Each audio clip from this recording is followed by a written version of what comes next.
Yeah, cowardice is the right word for the reaction that this guy got from the press and the police for doing something amazing. Okay, so trigger warning for this one. You guys know I am never at a loss for words. But the clip I'm about to show you, I don't know what to say.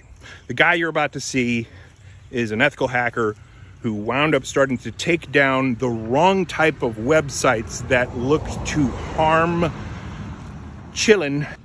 Horrible, horrible stuff. And he ran into a media incompetency, doesn't even really cover it. Trigger warning on the clip, even with all the bleeps, it's gonna turn your stomach, but hang in. It pays off and you're gonna wanna know where to go to watch the full episode. So you started this basically from a text conversation with a concerned mom. That's what got you into it. Yeah. What's some of the text on Reiki.com? I'd like to read them to you if you want. I still have them. Read them. So this is before I ever caught a single predator in my life. This was the beginning and what set my brain off to want to help. Okay, here they are. So the title of this post is "Who Wants to Bang These Little?" And then somebody replied underneath, "I've got first dibs on the." And this was the photo that they used. Oh my God.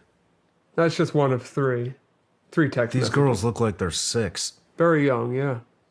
How long did it take you to crack into that website and get this information? My goal was to just take the site down, and I knew I could make that happen because it was on the clear net, regular internet for anyone to visit. I knew I could do that, but I didn't know if I could actually get access to their server. Once I found the vulnerability, maybe an hour, 2 hours at the most, if I could remember correctly. It wasn't long. What did you do with this information? As soon as I got the information, I thought it was a slam dunk. I thought like these people were going to jail. You know, I thought that maybe I solved something that the FBI or somebody was, working on for a long time. And I instantly went to the exploited children tip line, and I submitted, saying who the owner of the website was, that I had access to all the data, and that they were welcome to have it, basically. Then I reached out to a bunch of news stations, and talked to a ton of reporters, and all of them were super excited to talk to me. As for the news stations, I had full conversations with the reporters. They knew what they were getting themselves into. They were very excited about reporting on it. And once it got back from legal, they weren't allowed to report on it. Every single one of them completely disregarded me. I sent a lot of those notes over to Project Veritas with some evidence of that, but not a single person until now has done anything about this.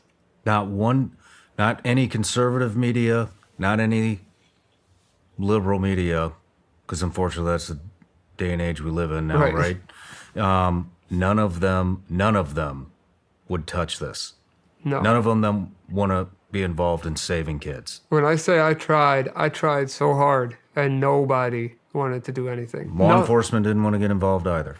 No, so I called my attorney locally, and then I called an attorney in Virginia, because the owner of the website happened to be a Democratic politician and ran for Congress 2 times. The lawyer in Virginia basically told me she didn't know what to say. She never heard of anything like this. The lawyer in Florida reached out to the local task force, let them know that I had access to the information, and then as well as, doing that tip line. So from that point on, all of these news stations and all the law enforcement connections, whatever you want to call them, they all were fully aware. So I thought that they would take that seriously. Well, completely ignored. This is disgusting. Yeah, it gets only worse than that. It's really bad. How much worse does it get? So you're looking for the Sean Ryan Show, episode number 56. And you need to watch it and share it for the reasons that will be outlined in the episode itself. Actually, I think cowardice is the word I'm looking for.